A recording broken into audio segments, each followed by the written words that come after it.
C'est bon, ok. Voilà, Mouhamadou Diakhaté, vice-coordinateur PASTEF commune Thiès Nord, coordinateur de l'intercoalition Yewwi Wallu fii ci Thiès Nord. ñu gis démb coow li nga xamante ni dox na ci diggante Babacar Diop ak waa Yewwi Askan Wi. ñu bëggoon a xam yan leeral lañ ci doon am. waaw coow li nag wax dëgg yàlla doon na loo xam ni lu ñu naqari lool la parce que boobu ba léegi ñoo ngi liggéey bu rafet def nañ pré-campagne bi amuñu benn problème. On a fait donc les premiers 7 jours de la campagne amuñu benn problème def nañ ko tamit ak ay leaders fii ci Thiès wax dëgg yàlla donc ànd bi rafet lool ñu liggéey nañu war a liggéeyee waaye démb daal am nañ donc lu ñu bett avec l'arrivée donc du docteur Babacar Diop maire de la ville de Thiès waaw parce que invité nañ ko ñu ñëw war a dalal les leaders nationaux waaye ci biir liggéey bi daal am na ci donc ay gàllankoor yoo xam ni baax na sénégalais yi ak Thiès waaye surtout xam donc lan moo xew parce que ñëpp xam nañ convoi ni muy demee surtout bu ay kilifa jugee au niveau national war a ñëw protocole bi nan lay demee protocole bi ni mu waroon a demee mooy oto bi nga xam ni moo def journaliste yi jugee Dakar ak jugee fépp ci Sénégal ñoom ñoo waroon a jiitu auto leader yi topp ci mooy bu ma waxee ne leader yi mooy ki nga xam ni mooy Birame Souleye Diop di tête de liste départementale journaliste yi donc ay image am la ñu soxla woon moom oto bi mu nekkoon Ousmane Sonko donc moo ko ci accompagné woon journaliste yi donc ñaan ñu ne ñu liggéey bi donc noonu la war a demee parce que ñoom image yu Birame Souleye la ñu soxla donc ak Ousmane Sonko ak leader yi topp ci seen ginnaaw biñ ñëwee nag war a tëral loolu ñaari xale yi àndoon ak Babacar Diop nekk ay caméramanam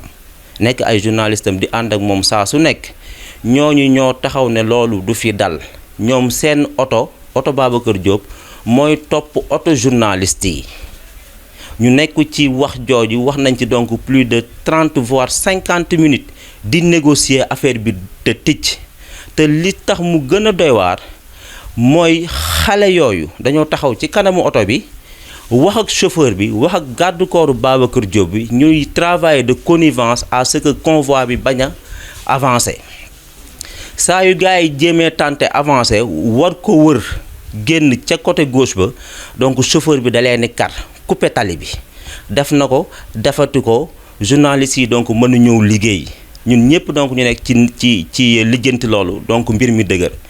il a fallu Birame Souleye moo wàcc wax situation bi ni mu demee ñu expliquer ko mu dem wax ak Ousmane Sonko ñoom pour ñu décanter situation bi ñoom dañoo préférer ñoom wàcc seeni oto dox nañ lu tolloog kilomètre donc nit ñi di dox ànd ak ñoom convoi bi di daw normal bi ñu demee nag ba xam ni donc nit ñaa ngi commencé bari ku nekk bëgg kaa gis ñu demandawaat ko mu yéegaat ci kaw oto bi bu mu yéegee donc ci kaw oto bi boobu fekk ne oto Babacar Diop sori na xamul sax donc lan moo xew ci ginnaaw bi mu soree après ñu waxaat nu mu tudd Birame Souleye mu yéegaat ci kaw ànd ak Ousmane Sonko pour nit ñi donc mën kaa gën a gis ñuy dox donc di avancer normalement léegi nag bi ñuy accès fee ñuy wax donc rond-point Nguent la même situation donc s'est reproduit mooy lan bëggoon nañoo def foofu donc déclaration de presse ñu ni sonorisation bi donc dafa sori léegi nañu dem fekki leen chauffeur bi taxawaat fa mu taxawoon muy chauffeur Babacar Diop bi donc bloqué convoi bi ñu demandé que à ce que mu avancé donc mu bañ a avancé saa yu ñu ko bëggee wër gauche wala droite toujours donc da leen di kar sécurité bi nag donc def seen liggéey jéem a wax waa ji donc mu doxal yoon c'est ce qu'il a refusé te li ci gën a doy waar mooy chauffeur bi da doon foncé ci foule bi nit ñi nga xam ni ñoo ñëwoon pour teeru les leaders chauffeur bi da doon foncé ci seen kaw à gauche donc et à droite bi mu foncé donc ci seen kaw la benn xale daanu bi mu daanoo xam naa donc xolam naqari na mu jël donc benn affaire donc dóor ko ci pare-brise bi donc coow lépp daal dañoo bëgg Thiès waaye ñu xam ne donc nii la demee ñun ñi nga xam ni ñoo waroon a dalal les leaders nationaux de la coalition Yewwi Askan Wi suñu yéene moo nekkoon ñu présenter les leaders nationaux aux populations thiessoises def Thiès Nord def Thiès Est def Thiès Ouest malheureusement blocage yooyu nga xam ni waa Kër Babacar Diop donc indi nañ ko moo waral donc mujj ñoo wër Thiès gépp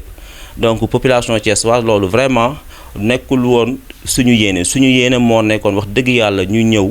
ànd ak yéen présenter leen donc seeni leader ngeen gis leen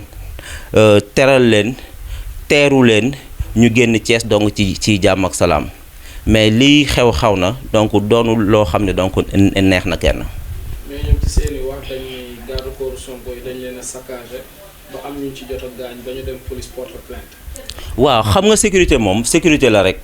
wax dëgg yàlla sécurité bu ñëwee dafay veiller à ce que mbir mi dox normal mais bu ñu gisee ni lii moom moo bloqué mbir mi ñoom dañuy def ñoom seen liggéey mooy def lépp pour que mbir mi dox. donc ci kaw loolu donc la xëccoo am la buuxante am te ku wax xëccoo ak buuxante xëy na ñoo xam ni donc dinañ ci am loo xam ne donc du leen neex waaw nii daal donc la mbir mi demee mais wax dëgg yàlla buñ ñu bàyyi woon ñun ñu def suñu liggéey luñ ko ñaan mu may ñu ko yaakaar naa donc dinañ liggéey ba mu jeex te kenn du ci am problème. mbir yi daal buñ ko déggee sabotage la gën a nuru. waaw sabotage daal wax dëgg yàlla ku waxal yàlla rek donc xam ni lii moom dafa mel ni loo xam ne la ñoom ñoo ko tey sabotage donc la gën a nuru te vraiment doon na loo xam ne ñun bett nañu trop ñun ñi nga xam ne wax dëgg yàlla yàgg nañoo liggéey ak moom ci local yi vraiment amuñu woon benn problème mais bu ñu ñëwee ba lii xew-xew investiture jàll ci suñu ginnaaw ragal yaakaaroon nañ donc rafetal ñu avancé xool li ci kanam xool li nga xam ni moom la population yi bëgg ñun ñëpp ñu nekk si pour qu'au soir du 31 juillet donc yàlla defal ñu ndam. di Thiessois di Moussa Tine ànd si ak soxna Maymouna Bousso fekk si nag sunu xarit sunu rakk di le maire de la ville Babacar Diop ñëw seet si sunu ay candidat yi nga xam ni leer na ma ni Thiessois yi fal na leen ba pare bu ma tuddee Birame Souleye Diop leer na ni leen Thiessois yi fal na leen ba pare kon nag li ci des mooy na ngeen téye seeni carte 31 juillet 4 députés yi fi nekk na ñëw dem ci poosu Yewwi Askan Wi Wolof Njaay nee na mbéjum kanam borom moo koy fajal boppam te nag Macky Sall def na lu mu mën kuppati na liste bi jëm na éliminer Ousmane Sonko jëm na éliminer Khalifa Sall jëm na éliminer Habib Sy jëm na éliminer Aïda Mbodj jëm na éliminer Déthié Fall jëm na éliminer Cheikh Tidiane Youm wante li mu war a xam mooy kuppati ci liste bi dindi ci liste bi taxul nga génne liggéey yooyu ci xolu sénégalais yi ndaxte ñooñu ñoo nekk ci seen xol dee fa ba jeex tàkk kon nag li ci des mooy fexe ba am une large majorité fii nag comme feneen coalition bi dañ ko bokk ak Wallu Sénégal ku ko wax xalaat le grand président le président Abdoulaye Wade xalaat le grand monsieur le ministre d'État l'actuel secrétaire général du parti le candidat du Parti démocratique sénégalais Karim Meïssa Wade ñooñu lañu bokkal liste bi kon ku jóg voté bis boobu votel nga Wallu votel nga Yewwi kon fii moom na ngeen delloo buum bi ci mboy mboy ba na ngeen delloo buum bi ci mboy mboy ba keroog ci élection locale yi am na ñi nga xam ni xam naa leen bu baax a baax ñu dëkk fii Thiès li ma wér mooy nelawuñu parce que ay at yu bare ñuy gagné Thiès xëy ñu ñëw avant 18h Birame Souleye teggi leen avant 18h Babacar Diop teggi leen léegi nag li ma bëgg mooy na ngeen ma teggi département bi avant 17h loolu lay xaar ci Thiès te nag wér na ma ni loolu mooy am parce que président Macky Sall dafa war a xam ni sénégalais yi ñu am fayda lañu sénégalais yi ñu am fulla lañu xas leen xoqatal leen tëj leen saaga leen nekk guddi ak bëccëg di leen sosal loolu du leen détourner de leur conviction du leen détourner de leur principe et ici il y a de grands exemples mu bañ ko mu bëgg que la tête de liste de Yewwi Askan Wi c'est Ousmane Sonko et il va faire le tour du Sénégal comme tête de liste nationale aux côtés de tous les candidats des départements. C'est cette image qu'il ne voulait pas. Et bien, il est forcé de suivre ces images-là. Il va les voir tous les jours. Il va voir tous les jours la tête de liste nationale et tous les candidats de Yewwi aux côtés des autres candidats des départements. C'est ça, Yewwi Askan Wi. Et vous êtes Yewwi Askan Wi. na xam ni Sénégal tënkeeku na ay góor jóg nañu ay góor boole nañu seen i yitte boole nañu seen i pas-pas ay góor ñoo jàkkaarloog ñoom ay jàmbaar ñoo jàkkaarloog ñoom ay lion ñoo jàkkaarloog ñoom et il nous entendra rugir partout où il sera dina sap suñu wax dina sap ci boppam ndaxte Yewwi Askan Wi moo ñu doy Cheikh Tidiane Dièye mi ngi nii nekk leader ci Yewwi Askan Wi di gérer la grande plateforme Avenir tàccu leen ma ko bu baax a baax ngeen mooy gérer Kopar Express di xaar également ngeen def la cotisation nécessaire. kon programme bi nii lay tëddee daanu jox kaddu le maire de la ville Babacar Diop notre ami et jeune frère après lui. daanu jox kaddu Birame Souleye Diop après lui daanu jox kaddu Dame bi nga xam ni aussi elle est candidate de Wallu bu paree nu jox kaddu président Habib Sy mu wax fii bu ko defee la tête de liste nationale de Yewwi Askan Wi Ousmane Sonko s'adressera aux populations thiessoises ici à partir de la place de France.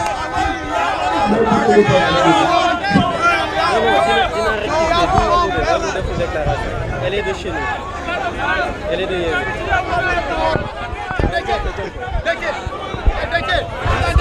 C'est celle qui a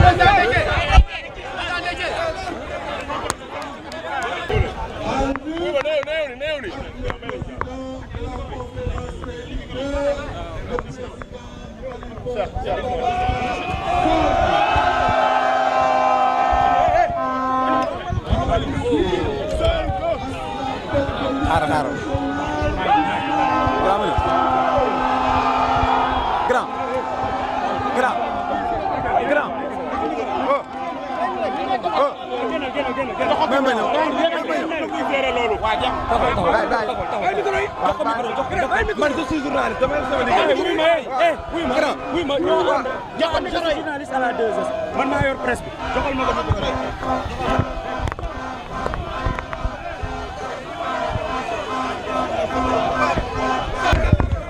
asalaamaaleykum mbokk département Thiès ñu ngi leen di nuyu suñu leader yi nga xamante ni ñoo ñu fekk si tey fii ci niveau département bi man nag li ma ciy wax bariwul yéen waa département Thiès ku ne xam ne département yëpp ñun ñoo ci gën a ngóor amuñu benn richesse boo xamante ni mën nañ cee jàpp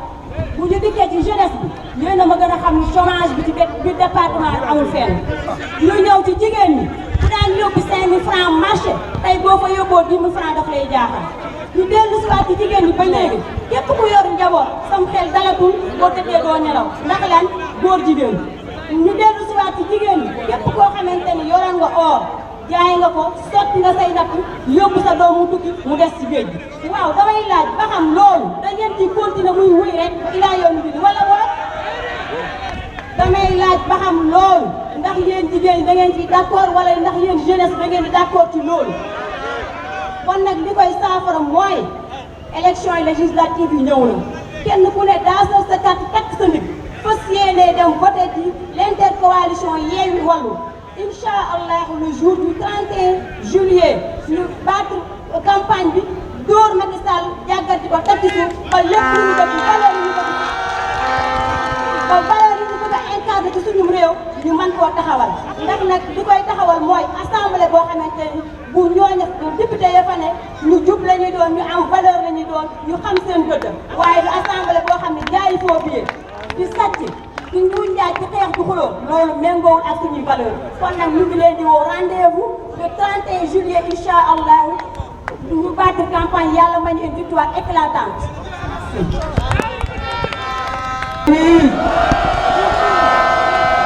salaamaaleykum le département de Thiès ñoo ngi nuyu leaderu Yewwi Askan Wi yi ñëw tey département de Thiès pour jëmmal coalition bi pour que ñu mën a am victoire au soir du 31 juillet. alors may wax les responsables les militants les sympathisants du Parti démocratique sénégalais et de la coalition Wallu Askan Wi le jour de l'élection su ngeen duggee ci biir bureau de vote bi di ngeen fa fekk bulletin bu jaune bleu bu ñu def photo Abdoulaye Wade mais président Abdoulaye Wade moo ma yónni ci département bu Thiès président Abdoulaye Wade moo wax na naa wax ay militants ak ay sympathisants ak ñi nga xam ne moom la ñu tàmm doon ko votel élection bii di ñëw bulletin nii ma koy woyee noonu laa bëgg ngeen woy ko ak man mooy bul ko laal bul ko jege. bul ko laal bul ko jege. bul ko laal bul ko jege. donc bulletin jaune bleu boobu am mbokk bi pour cette fois-ci kenn du ko voté ku bëgg a voté président Abdoulaye Wade ku bëgg a voté Alassane Ndoye wala nga bëgg a voté Sidi Ahmed Ndiéguène wala nga bëgg a voté Lébu Touré Ndiaye wala nga bëgg a voté Awa Diarra bulletin bu baax baa ngi nii Yewwi Askan Wi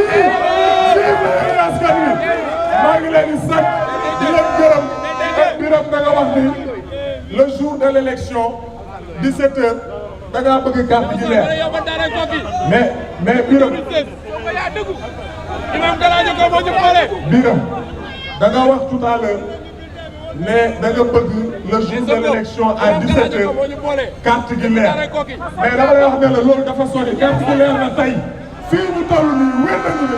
bu ñu demee dimanche le 31 juillet danañ leen yóbbu kawo yóbbu leen ardo duma leen daan leen may wax ñu baal ma damay bañ ñu nax leen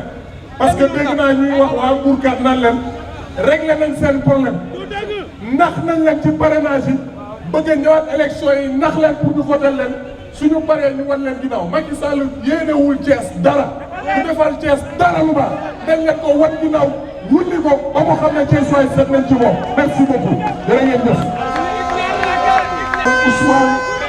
nga def déclaration fii ci place de France mais duñ ko répartiser.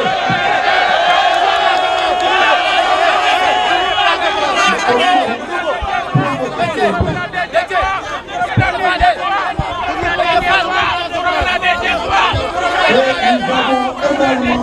ici nos jours de Wallu. Comme loolu le programme bi di tëddee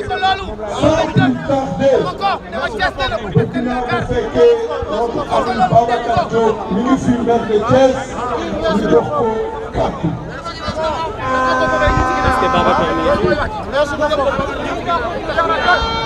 bu fekkee Babacar jegewul ñu jox kàddu Birame Souleye Diop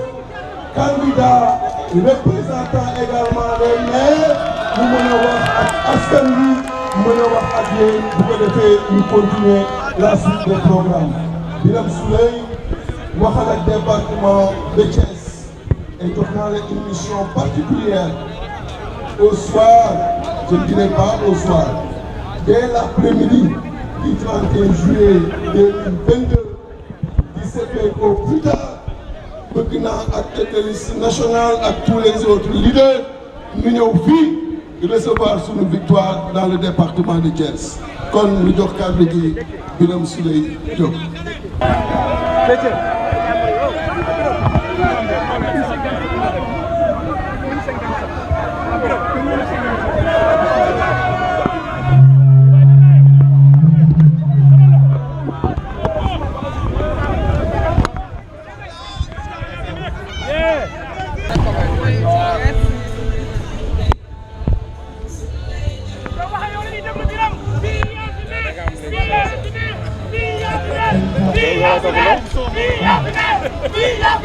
waaw mani salaamaaleykum waa département de Thiès xam nga dañoo nekk ci campagne électorale moo tax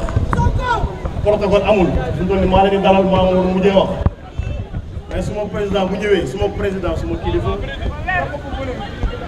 kilifa suma fans faaw ma wax bàyyi ko ubbil ko yoon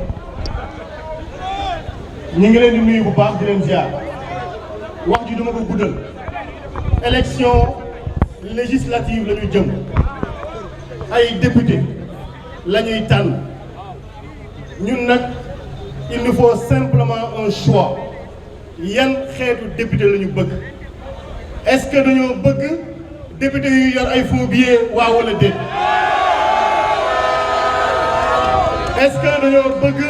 député yu yor ay passeport diplomatique di ko jaay est-ce que loolu lañu bëgg est-ce que dañoo bëgg góor jigéen homosexualité pédophilie zoophilie ak seen xeet lépp dañoo bëgg mu law ci réew mi lii nag boo koy wax beneen di métti mais ñoom ñoo nekk di def la promotion des homosexuels ñun dañoo bëgg assemblée nationale boo xam ne dañuy indi loi buy yokk daan yi ñuy teg ci kaw góor jigéen loolu lañu bëgg dama ni barki démb déglu ma góor jigéen mais bu ngeen waxee loolu suma gaay mais bu ngeen waxee loolu yéen a ngi wax naan kon troisième mandat du fi am parce que Macky nee na déglu ma fii li ñu sàccoon ci xaalis yëpp dinañ ko def ci élection législative yii pour après mën a indi troisième mandat di ngeen ko nangoom de élection yi nag noonu dama lay wax leen lu gaaw lay doon 8 liste moo am mais lu gaaw lay doon Ndiaga Diaw dina ko leeral léegi fii ci Thiès Yewwi doo ko lañ fii voté dañoo bëgg leen benn affaire xoolal Jandeer Pout Xombol Ngoundiane Niayes Sirakh dëkk yooyu yëpp ja fu ci mën di doon jënd ko fu ci mën di doon 17h Kër Moussa 17h na affaire yi leer mais bu kenn xef ñu duma leen fi ngeen jaaraat leen fa lapp leen ba ñu mel ni tege da nga ko mokk salaamaaleykum wa rahmatullah. Le président Macky Sall moo ñu définir nan la ñuy campagne du moom moo ñu définir nan la ñuy communiquer kon xam naa ne ñu ngi ubbi noppam di déglu dina dégg kon ñu jox kàddu gi kii nga xam ni mooy la tête de liste nationale de Yewwi Askan Wi.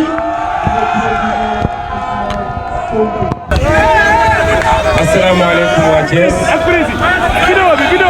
ñu ngi leen di nuyu. waaye di bëgg a tàmbale suñu kàddu ci ñaanal leen niñ ko defee woon démb ci waxtu wi ñun ñëpp ñu ànd def 1 minute de silence jagleel ko suñuy doomu ndey yi nga xam ne Macky Sall ak gouvernement am assassiné nañ leen. xam ngeen ni diggante le 17 juin ak léegi ku ñuy wax Idrissa Goudiaby faat nañ ko, ku ñuy wax Abdallah Diatta faat nañ ko, waaye it ki ñuy wax François Mancabou faat nañ ko. loolu nag dafa ñëw yokku ci liste boo xam ne guddoon na ba noppi li tax ñuy def lii nag mooy ñaare dañoo gaaw a fàtte loolu bokk na ci suñu nattu ñun waa Sénégal te ñooñu daanu dañ leen war a delloo jukkal waruñu leen fàtte mukk te loolu pour ñu def ko ñaar moo ñu koy may bu njëkk bi mooy ñun ñëpp dañoo war a takk suñu digg xeex ba ñu rendre leen justice parce que tant que loolu amul bu doon fukk ak ñeent yi Macky Sall faat daaw bu doon li ñu sumboon di ko xeex doxoon na ba ñu identifier ñan ñoo leen faat ba yoon dal seen kaw ni mu ko waree gëm naa ni kon ñetti bakkan yi ñu faataat ren du doon am kon premier élément bi nga xam ne devoir de mémoire la waaye dañ leen war a delloo njukkal mooy ñu fexe ba ñu rendre leen justice ñaareel bi nag mooy lii ñuy def nii ndax mënoon nañ ne am nañ lu ñu métti ñoo ngi ci ay dëj kon nañu dem bàyyi campagne bi dem toog waaye nit koo xam ne dafa am lu mu gëmoon ba loolu jaral ko mu génn yorul ngànnaay yorul dara waaye génn ne lii jaral na ma génn di manifester ba ñu faat ko ci ñun ñi fi yàlla bàyyeegum nen lañ ko mën a delloo jukkal mooy ñu fexe ba projet boobu mu gëmoon projet boobu sotti te pour mu sotti li bokk na ci mooy ñu battre campagne dem élection gagner victoire bu leer naññ bu boobaa victoire boobu ñoom lañ koy dédié moo tax ma ne nañu ne teg yaas diir ñaanal leen ci suuf loolu mooy liñ leen mënal fi mu toll bismillah jërëjëf mbokk yi nee nañu Sénégal réewu jàmm la ñu ne dëgg la it ndax suñuy maam ak suñuy baay dafa am lu ñu doon doxale ci loo xam ne lu ñu nas la lu ñu ràbb la ci diggante Sénégalais yi te loolu dafa dépassé dafa kawe ay waaso ak ay xeet ak lépp lu niroog loolu waaye dafa dépassé sax ay diine ak ay tarixa moo tax Sénégal nekk réewu jàmm boo xam ne li xew ci réew bëri fii ci Afrique nga xam ne gis nañu ay nit jël ay jaasi di korante loolu musul am Sénégal nañ ko sante yàlla waaye dañuy yokk ñaanal suñuy mag yu baax yooyu nga xam ne amoon nañu hauteur ak élévation ba kenn ku nekk li nga gëm nga ko kenn ku ne li nga bëgg nga ko waaye mun su leen a yóbbee ñu xeeb keneen ku bokkul ak ñoom gis-gis waxuma laa nag naan ñi ngi xool dañ koy faagagale ndono googu nag ñu jëloon suñuy maam tey moo bokk na ci pàcc bii laay wax bokk na loo xam ne tey mi ngi en danger ci Sénégal te dara warul ko lu dul boulimie du pouvoir mooy koo xam ne jàpp na ni dafa war a yor nguur gi moom dong waaye daf ko war a yor ba yàlla jëlee ko fi loolu mooy menace bi gën a rëy moo tax may interpeller ñëpp nag ndax dégg nañ ñu bëri ne dafa am ñu bëgg a taal réew mi waaye diggante kii rey ay nit ndax opposition musul rey nit bi ñu nekkee fii ba léegi musu leen dégg benn waa APR bu ñu ne door nañ ko bal mu daan te opposition moo ko doon bal est-ce que am na musu leen dégg benn waa APR bu ñu ne dagg nañ loxoom wala tànkam wala tuur nañ ko tam te opposition la est-ce que musu leen dégg ñu ne jël nañu benn waa APR jaay ko doole tëj ko kaso est-ce que musu leen dégg ñu ne am na benn waa APR boo xam ne tere nañ ko mu nekk candidat ay élection musu na am kon nañu waxante dëgg nitu fitna fii benn la muy Firawna Sall amul ñaar loolu moom duñ ko nangul kenn ñu gis dëkk bu ne jaxratan dëkk bu mel ni jant bi à midi ñu ne lañ ci gëmm daal di wëlbatiku di joxoñ opposition moo xam nañ koo joxoñ bu leer nañ moo xam dañ koo junj loolu duñ ko nangu fii benn fitna moo fi am benn yeekatu fitna mi ngi tudd Macky Sall benn kon ñu ngi woo ñëpp nag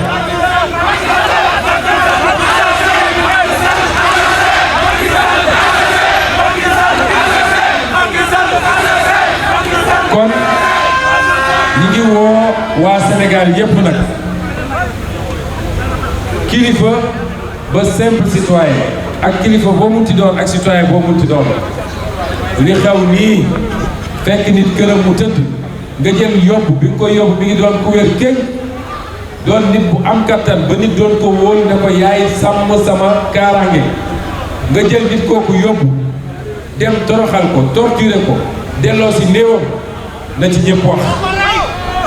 loolu mooy fitna loolu mooy ñi bëgg a taal réew mi loolu mooy terrorisme d'État fekk ay nit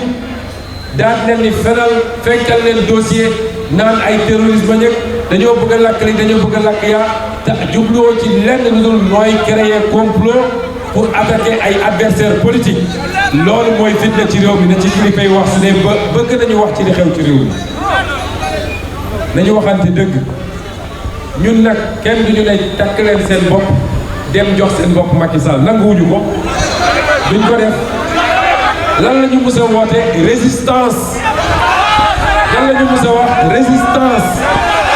résistance mooy lan résistance mooy dóorewuma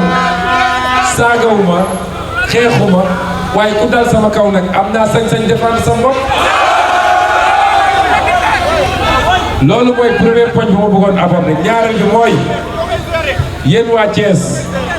ñun waa Thiès xam ngeen lan la ñu mës a xamee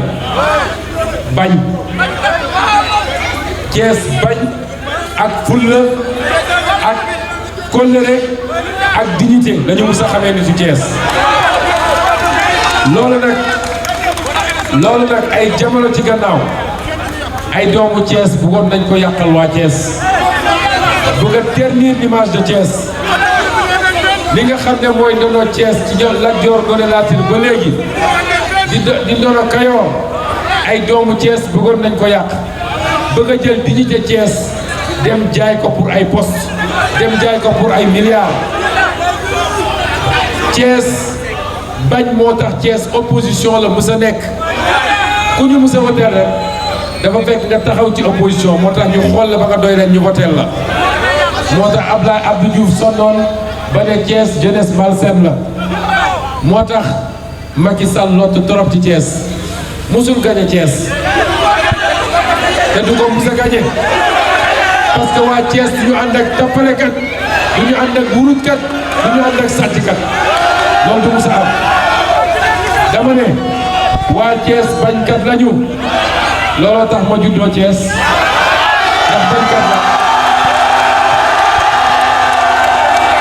la bañ lañu xamee Thiès du ñu tappalekat dama ne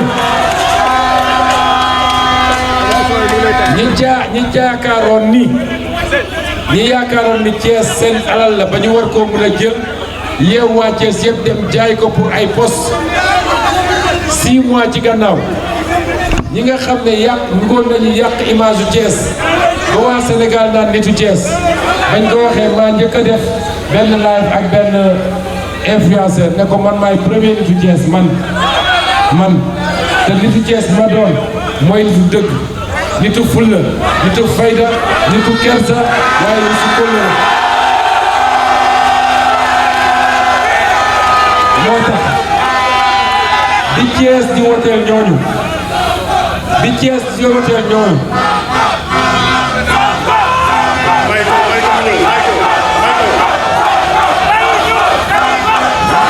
dama ne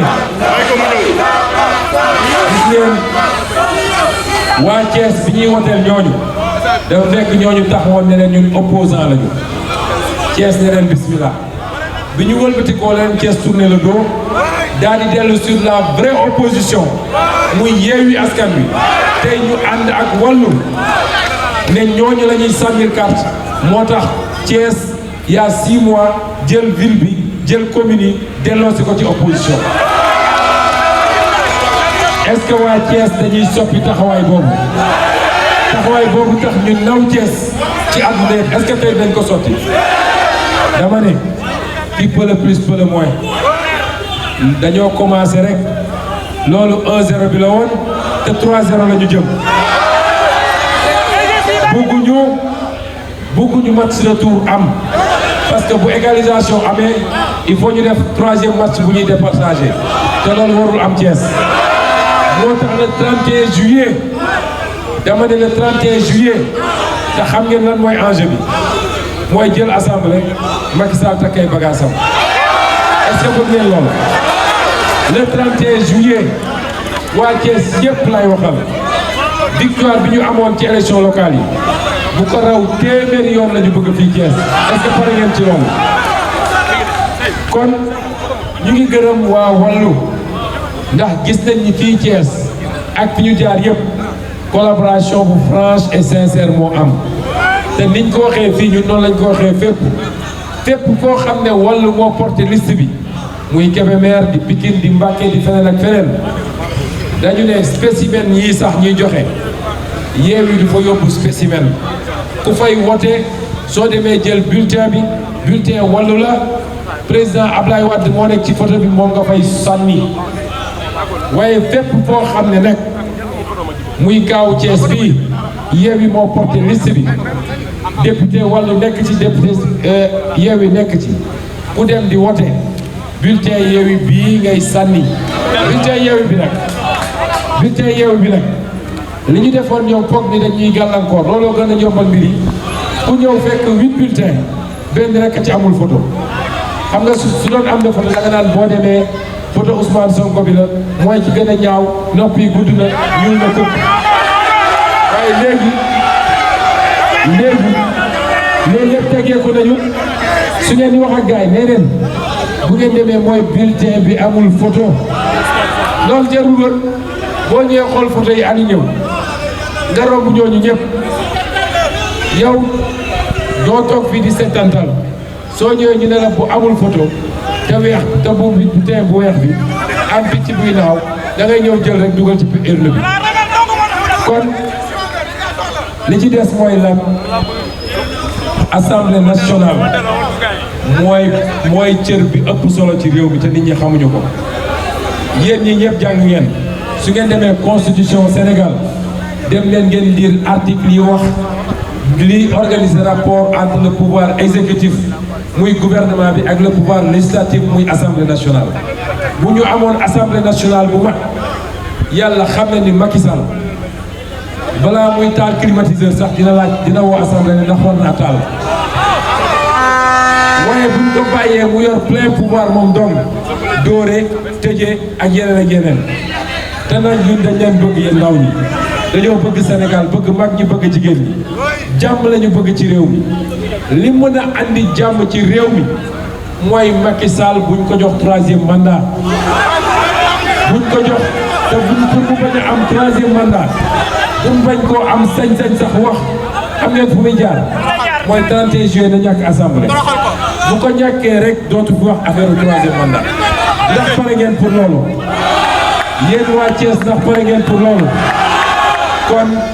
ñu ngi leen di gërëm di leen sant ci dalal bi di remercier maire yi fi nekk yëpp kontaan naa ci suñu doyen Alassane Ndoye li mu wax nit da ngay am personnalité alalu àdduna du dara nit du xar bu ñuy jënd comme xarum tabaski kon kontaan nañ ci moom maire commune yëpp maire Diagne maire Mamadou Djité maire Babacar Diop ak Birame Souleye yéen ñëpp ñu ngi leen di gërëm di leen dégg waa Thiès ñu ngi leen di dégg seen i maire di leen dégg seen i candidat di nuyu nag ñu jógee ci yeneen communes yi ñëw waa Kër Moussa ñi ngi fi waa Kër Mor fi may daanelee nag ñu ngi leen di ñaan ngeen ñuy comprendre suñu sañoon dinañ teew fépp waaye campagne dafa xaw a métti campagne yu 14 jours la suñu sañoon Mboro la ñuy commencé jaare noonu yeneen communes yëpp ñu def ko daal di continuer dem Mboro Xombal dem Ndiass Thiénaba fépp ñu dem fa Kayar ak fépp mais xaju si kon ñu leen ñaan ngeen comprendre ñu suñu ñëwee fii commune de Thiès ville de Thiès ñëw nañu ci département bi yëpp ñu ngi leen di gërëm di leen sant asalaamaaleykum wa rahmatullah